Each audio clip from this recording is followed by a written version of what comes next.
ఇమ్మన్యుయల్ ఒళ్ళు దగ్గర పెట్టుకున్నాడు. ఇమ్మన్యుయల్ చాలా తప్పు చేస్తున్నావు నువ్వు. ఇలా అయితే ఆడియన్స్ నిన్ను ఎంకరేజ్ చేయరు.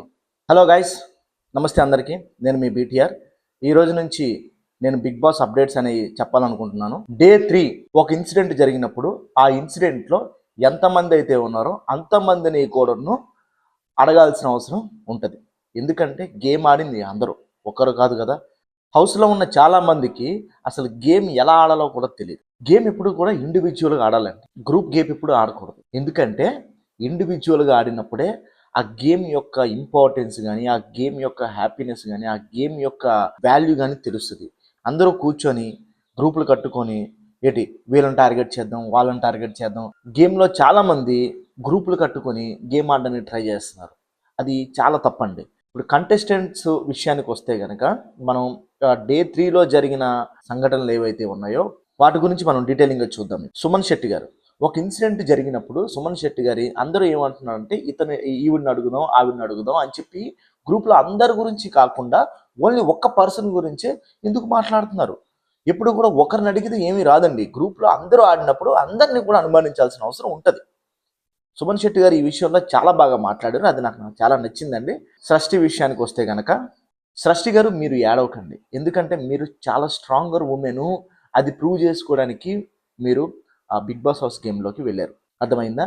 మీరు ప్రతి దానికి, ప్రతి చిన్న విషయానికి ఇలా ఏడుస్తూ ఉంటే వ్యూవర్స్గా, మీ అభిమానులుగా ఉంటున్న చాలామందికి బాధ అనిపిస్తుంది. దయచేసి మీరు ఏడవకండి. మీరు stronger women. You have to fight for your right. Next సృష్టి గారు, మీరు పొద్దున్నే డే 4లో ఐ థింక్ డే 4లో ఒక లేవగానే సాంగ్ వేశారు.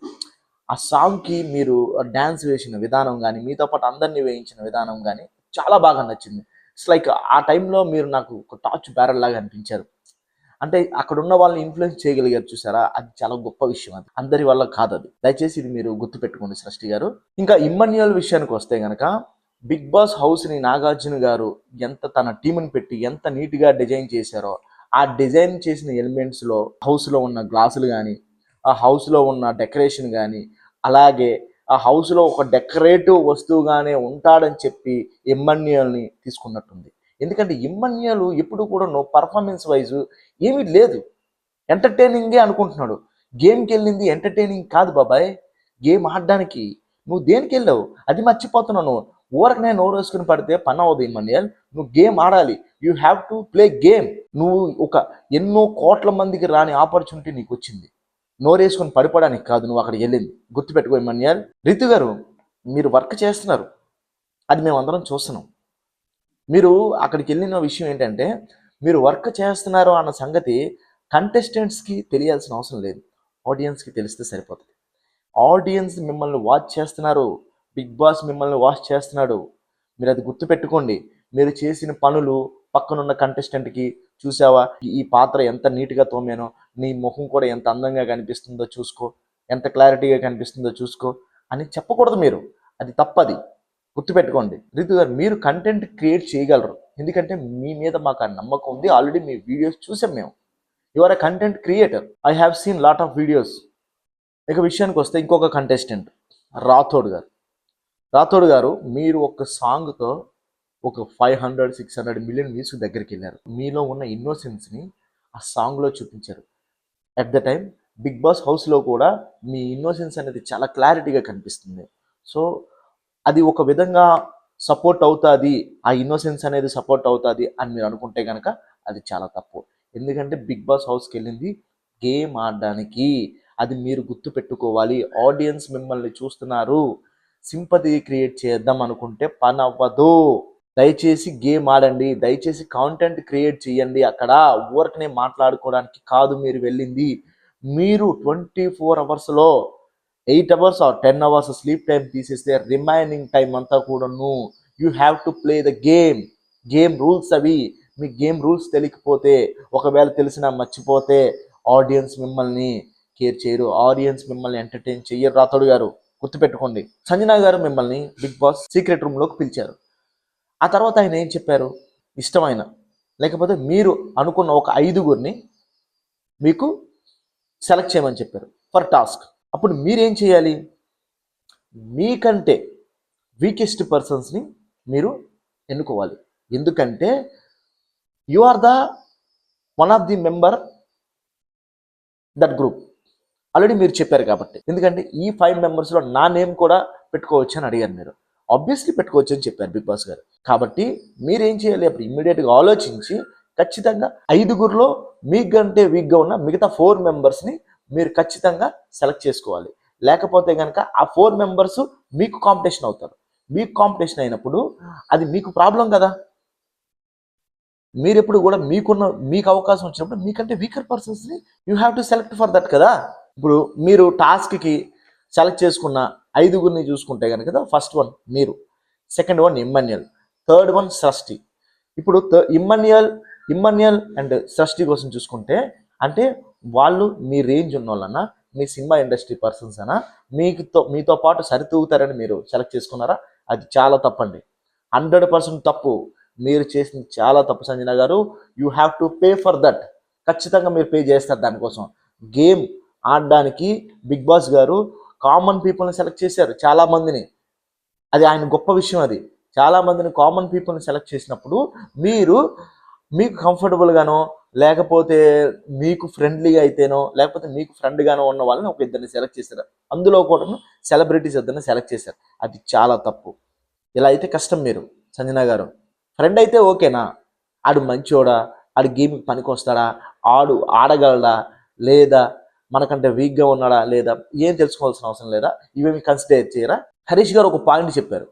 సంజన గారు తనకి ఇష్టమైన 4 మెంబర్స్ని సెలెక్ట్ చేసుకున్నారు. అది తన ఇష్టం అని హరీష్ గారు చెప్పారు. ఓకే, అది వీ హ్యావ్ టు రెస్పెక్ట్. ఎందుకంటే ఆవిడ ఇష్టానికి ఆవిడకి చెప్పారు కాబట్టి మీకు ఇష్టమైన వాళ్ళని సెలెక్ట్ చేసుకోండి అని చెప్పి ఆవిడ సెలెక్ట్ చేసుకుంది. బట్ ఆవిడ థింక్ చేయలేదు, అరే ఈ నలుగురు నాకు కాంపిటీషన్ వస్తారా కాదా కాంపిటీషన్లో అన్న సంగతి ఆవిడ థింక్ చేయలేదు.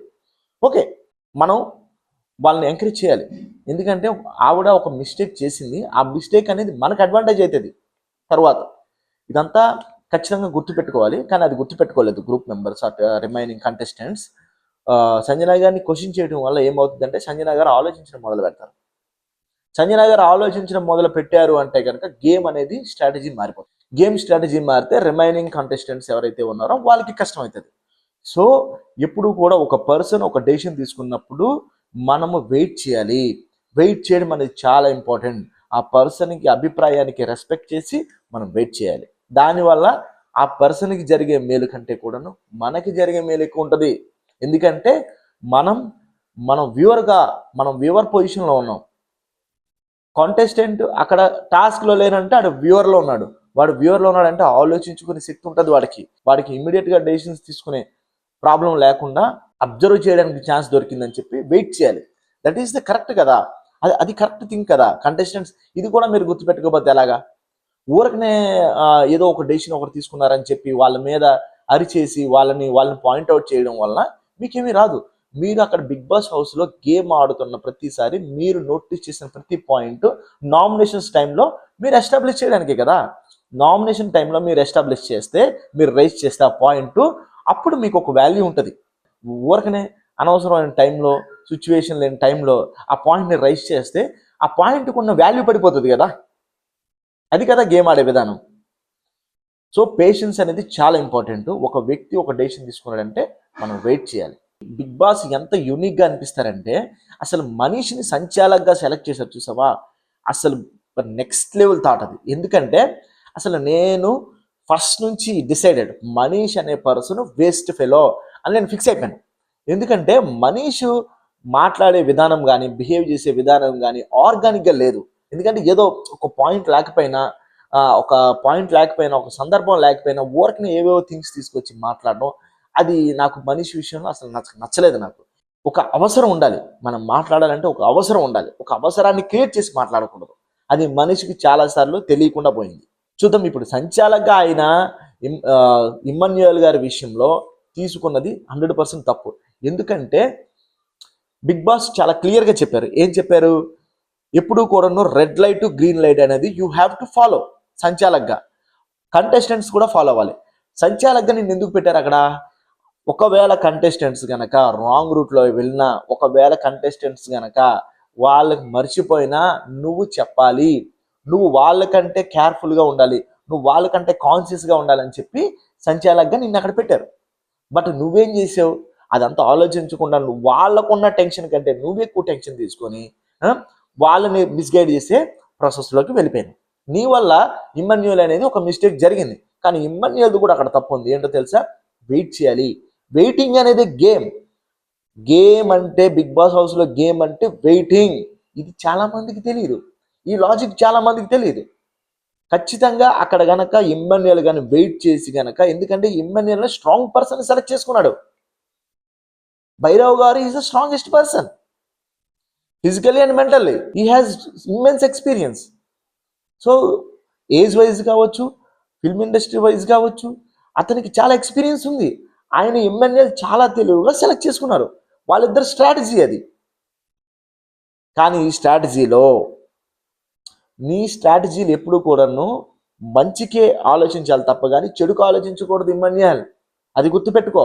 అది గుర్తుపెట్టుకోవట్లేదు నువ్వు. ఖచ్చితంగా ఆడియన్స్ నిన్ను చూస్తున్నారు. నువ్వేం చేసావు? నువ్వు తీసిన గోతులను నువ్వే పడ్డావు ఇమ్మన్యుయల్. అక్కడ నువ్వు చూసుకుంటే కనుక నీ ఆత్రం ఎక్కువైపోయి, నీ తొత్తర ఎక్కువైపోయి వెళ్ళి ఆ స్టిక్ తీసేసావు. తప్పు కదా. వెయిట్ చేయాలి కదా. నువ్వు స్ట్రాంగర్ పర్సన్ సెలెక్ట్ చేసుకున్నావు, బట్ నువ్వు ఒక ఆవేశం వెనకో, ఒక మాట వెనకో, లేకపోతే దేని వెనకైనా ఒక ఆలోచన అనేది ఖచ్చితంగా ఉండాలి ఇమ్మన్యుయల్. చూద్దాం ఇమ్మన్యుయల్ ఏం చేస్తాడు. నాకైతే ఇమ్మన్యుయల్ ఈ వారమో వచ్చి వారమో వెళ్ళిపోతాడు అనిపిస్తుంది, ఎందుకంటే అంత తొత్తర ఎక్కువ కనిపిస్తుంది ఇమ్మన్యుయల్లో. ఇప్పుడు రాథోడ్ గారు సృష్టిని సపోర్ట్ చేస్తున్నారు. ఎందుకు? మన హౌస్లోకి వెళ్ళిన తర్వాత ఖచ్చితంగా మనకి సంబంధం లేని పర్సన్స్ని, మనకి సంబంధం లేని క్రాఫ్ట్ని, మన సంబంధం లేని యాటిట్యూడ్ ఉన్న పర్సన్స్తో మనం ట్రావెల్ అవుతాం. మనం ఎప్పుడు కూడా అక్కడ కంఫర్ట్ జోన్ చూసుకోకూడదు. హౌస్లోకి వెళ్ళిన తర్వాత కంఫర్ట్ జోన్ చూసుకున్నప్పుడే ఆడియన్స్కి మనం టార్గెట్ అవుతాం. కంఫర్ట్ జోన్ చూసుకున్నప్పుడే మనం కంటెస్టెంట్స్కి టార్గెట్ అవుతాం. మీరు ఎలా మర్చిపోతున్నారు ఇదంతా? మీరు అబ్జర్వ్ చేశారో లేదో, ఒక టాస్క్కి పర్సన్స్ని సెలెక్ట్ చేసుకోవాలి అనే సిచ్యువేషన్ వచ్చినప్పుడు వెయిట్ చేసిన పర్సన్స్కే ఒక స్ట్రాంగర్ పర్సన్స్ అనేవారు మిగిలారు. మాస్క్ పర్సన్కి నా సపోర్ట్ అని కాదు, ఆయన బాగా ఆడుతున్నాడని నాకు అనిపిస్తుంది. చూద్దాం. ఇది బాగా ఆడుతున్నాడని కంటిన్యూగా ఆడతాడని నేను చెప్పలేకపోతున్నాను, చెప్పను కూడా, ఎందుకంటే అది చెప్తే తప్పు అవుతుంది. ఎందుకంటే మొత్తం మనం మిడ్ ఆఫ్ ద వే చెప్పగలం, స్టార్టింగ్లో చెప్పలేం. ఎందుకంటే వెళ్ళి ఇంకా బిగ్ బాస్ హౌస్ స్టార్ట్ అయ్యి 3-4 days అవుతుంది కాబట్టి మనం అప్పుడే జడ్జ్ చేయలేము. We cannot judge. ఖచ్చితంగా హౌస్లో ఇప్పటి వరకు కూడాను అందరూ పర్ఫార్మెన్స్ అయితే స్టార్ట్ చేయలేదు, అందరూ గేమ్ అయితే స్టార్ట్ చేయలేదని నాకు అనిపిస్తుంది. కానీ ఖచ్చితంగా గేమ్ స్టార్ట్ చేయాలి. ఎందుకంటే చూద్దాంలే ఒక్కొక్కరు తర్వాత మెల్లమెల్లగా స్టార్ట్ చేద్దాం అనే ఆలోచన అనేది తప్పు. ఎందుకంటే మనము వెళ్ళింది గేమ్ ఆడడానికి. మన గేమ్ బిగ్ బాస్ హౌస్లో అడుగు పెట్టినప్పుడే స్టార్ట్ అయిపోవాలి. అడుగు పెట్టినప్పుడే మన స్ట్రాటజీస్ అనేవి వర్క్ అవ్వాలి. అడుగు పెట్టినప్పుడే మన గేమ్ ప్లానింగ్ కానీ, మనం అక్కడికి ఎందుకు వెళ్ళామన్న దాని కానీ స్టార్ట్ అవ్వాలి. That is our responsibility. Otherwise మనం అక్కడ ఉండం, మనల్ని పంపించేస్తారు. ఊరకనే తిండి పెట్టి డబ్బులు ఇవ్వడానికి కాదు కదా వాళ్ళు అక్కడ మనం సెలెక్ట్ చేసింది. గేమ్ ఆడతామని మనల్ని చూస్తున్న ఆడియన్స్ ఎంటర్టైన్ అవుతారని మనల్ని అక్కడ పెట్టారు. ఎలా మర్చిపోతారు అది? ఆడియన్స్ మిమ్మల్ని చూస్తున్నారు. నెక్స్ట్ ఈ ఎపిసోడ్లో Day 3 ఎపిసోడ్లో నాకు అనిపించింది ఏంటంటే, ఇమ్మన్యుయల్ టూ మచ్గా బిహేవ్ చేస్తున్నాడు. సృష్టి తన క్యారెక్టర్ కానీ, తన ఒబీడియన్స్ కానీ చాలా బాగా అనిపిస్తుంది. నెక్స్ట్ హరీష్ గారు ఎక్స్ట్రాడినరీ. అతను లాంటి పర్సను మన బిగ్ బాస్ ఖచ్చితంగా ఉండాలి. ఎవరైతే అగ్ని పరీక్షలో సెలెక్ట్ చేశారో శ్రీముఖి కానీ, లేకపోతే అభిజిత్ కానీ, లేకపోతే కనుక నవదీప్ గారు కానీ, వీళ్ళ ముగ్గురు ఎక్స్ట్రాడినరీ జాబ్ చేశారు. ఎవరు? హరీష్ గారి విషయంలో అది ఖచ్చితంగా పేబ్యాక్ అవుతుంది. హరీష్ గారి విషయంలో మాత్రం పేబ్యాక్ అవుతుంది. నెక్స్ట్ భరణి గారు కూడా ఎక్స్ట్రాడినరీ. మనీష్ గారు కొంచెం బాగా ఆడాలి. ఇంకా మీరు ఆడాలని మేము వెయిట్ చేస్తున్నాము. బాగా ఆడండి, మేము చూస్తున్నాం మిమ్మల్ని. మీరు గేమ్ ఆడడానికి వెళ్ళింది మమ్మల్ని ఎంటర్టైన్ చేయడానికి, లేకపోతే మీరు మా కోసం గేమ్ ఆడకపోతే రిలాక్స్డ్గా ఉంటే మేము మిమ్మల్ని పంపించేస్తాం 100%. ఓకే గాయస్, ఎంకరేజ్ చేయండి, దయచేసి సపోర్ట్ చేయండి, నా ఛానల్ సబ్స్క్రైబ్ చేయండి. బెల్ ఐకాన్ ప్రెస్ చేయండి. మరిన్ని వీడియోల కోసం వెయిట్ చేయండి. Thank you. आज का विशेष कार्यक्रम बस इतना है. धन्यवाद.